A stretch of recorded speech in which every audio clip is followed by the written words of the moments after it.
یا ما فوق الاسباب میری پکار کو سنتے ہیں، یہی مشرک ہے اور اسی کو قرآن نے کافر کہا ہے۔ یہ ہمارا فتویٰ نہیں، قرآن دا فتویٰ بھی ہے تے اہل اللہ دا فتویٰ بھی ہے۔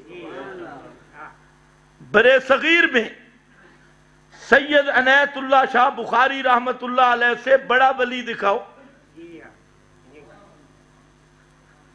اور شاہ صاحب کی تقریریں، ان کی تحریریں، تمہارے دفن کرنے سے یہ مشن بخاری کا ختم نہیں ہو سکتا کہ آج تم اٹھے اس پہ ریٹ ڈالنے کے لیے عوام کو خوش کرتے ہو اور کہتے ہو جی ہم بھی کہتے ہیں مردے نہیں سنتے۔ میں نے کہا بچوں اتنا نہیں تھا، کچھ آگے بھی تھا۔ جو عادتاً سننے کا قائل ہو وہ ہے کون؟ ہے کون؟ یہ ذرا بیان کر، تو پھر ہم دیکھتے ہیں کہ فضل الرحمان کی قدم بوسی تجھے نصیب ہوتی ہے کہ نہیں، ہیں وہ جلندری کی قدم بوسی تجھے نصیب ہوتی ہے کہ نہیں۔ صرف ادھر ادھر بک بک کرنا اور اہل بدعت اہل شرک کو سینے سے لگانا اور اہل توحید کے ساتھ غداری کرنا، یہ کوئی معمولی جرم نہیں۔ اس کو ہر اہل توحید سمجھ سکتا ہے۔ 1000 پردے ڈالو، وہ چند للو جو تمہیں صرف ایک ہی نعرہ جیوے جیوے تھے مرے مرے، بس پھر وہی پکایا ہوا ہے جن کو نہ توحید کا پتہ نہ سنت کو، تو ان جاہلوں کو تو تم اپنے اردا گرد جمع کر سکتے ہو، لیکن جس کا ذہن توحید والا ہو، کتاب و سنت والا ہو اور قرآن و سنت والا ہو، وہ تو تمہاری شکلوں سے بھی متنفر ہوگا تمہارے اس فعل پہ۔ ہونا چاہیے کہ نہیں؟ میں سٹیج پہ آپ کو بیان کروں، بڑی سریں لگا کہ ما انتا بمسمع من فی القبور انک لا تسمع الموتى، یہ بیان کروں، اور پھر جو اس کی حقیقت کا منکر ہے وہ جب سٹیج پہ بیٹھا تو میں کہا اے آل حق، یہ بھی حق کہتے، میں بھی اس کے ساتھ ہوں، اس لیے میرا بھائی اب یہ دور ختم ہو گیا، اب اشاعت التوحید و سنہ کی نشاط ثانیہ کا دور شروع ہوتا ہے، اور جو مسئلے کا غدار ہوگا، ہماری کسی سے ذاتی دشمنی نہیں، کسی سے نہیں، کوئی صاحبزادہ کسی مولوی کے گھر پیدا ہوا یا شیخ کے گھر پیدا ہوا، کتاب و سنت سے غداری کرے گا، خدا کی قسم معاف نہیں کریں گے۔ اس کے علاوہ ہمیں گالیاں دو تمہیں معاف ہے، ہم پہ الزام لگاؤ تمہیں معاف ہے، بہتان لگاؤ تمہیں معاف ہے، جو مرضی کرتے رہو تمہیں معاف ہے، لیکن توحید و سنت کے اس توحید و سنت کی سرحد کو توڑنے کی کوشش کی، پہلے بھی کہا اب پھر کہتا ہوں کہ تمہارے 32 دانت تمہارے ہاتھوں میں ہوں گے، پھر کہہ رہا ہوں جی اس نے یہ جملہ کیوں کہا ہے 32 دانت، 32 دانت تاکہ تکلیف پوری ہو، 32 دانت، توجہ ہے کہ نہیں؟ تو بہرحال مسئلہ صرف یہ ہے، وقت بھی ختم ہے، کہ مسئلہ بھی قرآن نے بیان کیا ہے اور فتویٰ بھی کس نے بیان کیا؟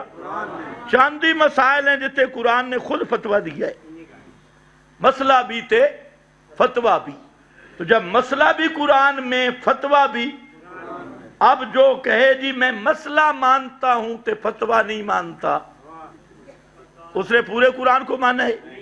ہم تو دعوت دیتے ہیں میرا بھائی پورے قرآن کو مان، اس طرح نہ کر افتؤمنون ببعض الکتاب وتکفرون، اگر تیرا قرآن پہ ایمان نہیں نا تو مکننہ کا فیصلہ بھی موجود ہے اس مسئلے پہ، پرانے مجمل مبہم کاغذ دکھانا اور جو صریح فتویٰ موجود ہے مکننہ کا اس کو چھپانا، یہ اصل یہودیوں کا چہرہ ہوتا ہے،